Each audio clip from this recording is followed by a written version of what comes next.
You think you own your water, your electricity, your energy.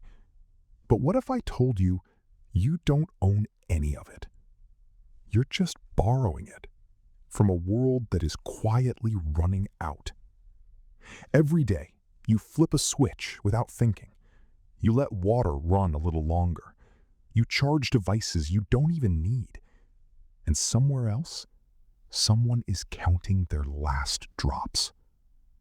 This is not just a crisis of resources. It's a crisis of character. Because while the planet weakens, our ego grows stronger. And that ego whispers, "Take more. You deserve it." But what if that voice is the very thing destroying us? Nearly 2,000 years ago, a man sat in a war tent, surrounded by chaos, uncertainty, and scarcity. That man was Marcus Aurelius, an emperor with access to everything. Yet he trained himself to live as if he had nothing, because he understood something we've forgotten. What you control is not the world, but how you respond to it. And in 2026, as water dries, grids fail, and systems crack, his philosophy becomes more than wisdom. It becomes survival. Number 1.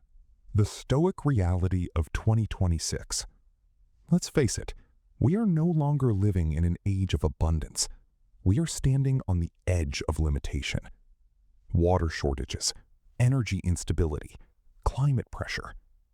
To most people, this feels like a disaster. But to a Stoic, this is a test. Marcus Aurelius didn't run from hardship. He leaned into it. He wrote, "The obstacle is the way." Where we see collapse, he would see opportunity. Not to gain more, but to become more disciplined. And here's the uncomfortable truth. The real enemy is not scarcity. It's entitlement. That quiet belief that says, I should have more than others. That belief is what breaks societies. Number 2. The concept of finite indifference. Stoicism divides the world into two things: what you control and what you don't. Your actions? Controlled. Your mindset? Controlled. But water, energy, resources? Not yours to own. They are what Stoics call external indifference. And here's where it gets powerful. We've been treating these indifference as if they define our happiness. Luxury consumption, endless convenience, unnecessary excess. Marcus Aurelius would call this clinging to shadows. Because the more you depend on external things, the weaker your inner world becomes. But when you reduce your needs, you don't lose freedom. You gain it.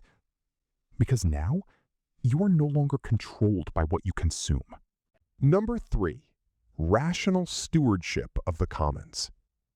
The Stoics believed in something radical, that we are all citizens of one world, a cosmopolis, not divided by borders, but united by responsibility. So if your neighbor suffers, you are not separate from that suffering.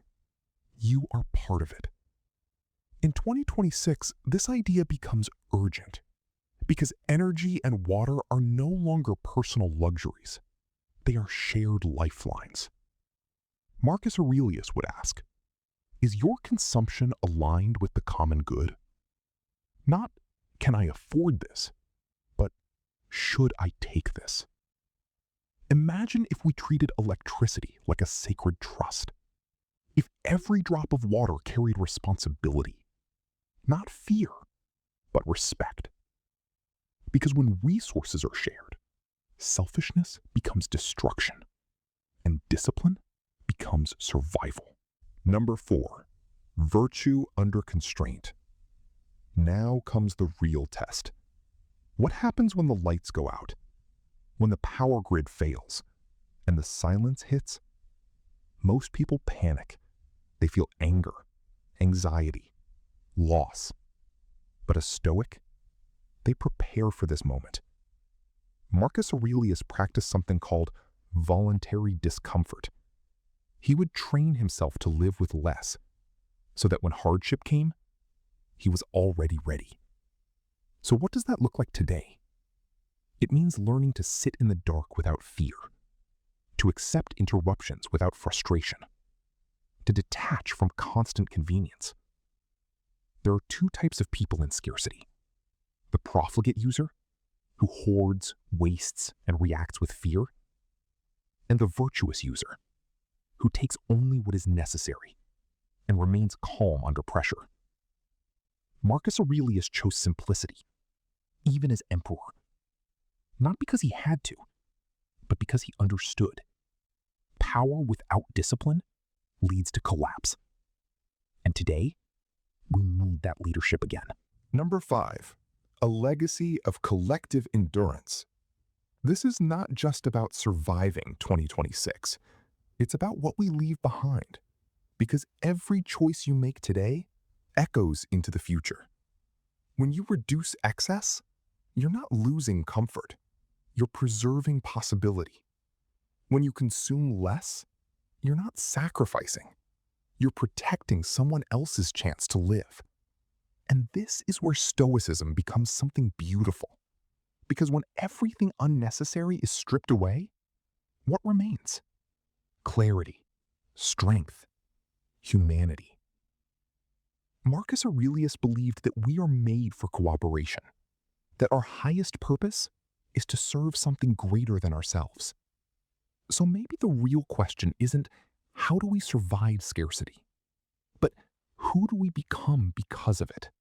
One day, the world will look back at this moment, not as the time we lost resources, but as the moment we revealed our true nature. Will we be remembered as consumers or as guardians?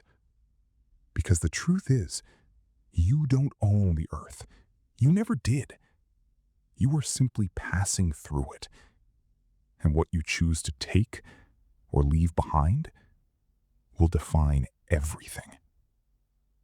So tonight, when you turn off a light or close a tap, ask yourself one question. Are you acting out of habit or out of wisdom? Because your answer might determine the future we all inherit.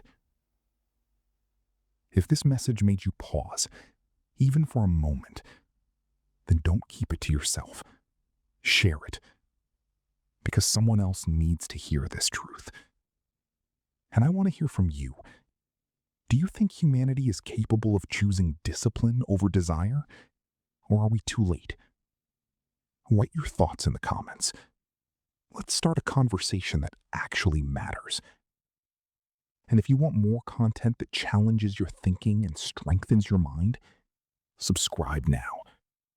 Because the next idea might change the way you see your entire life.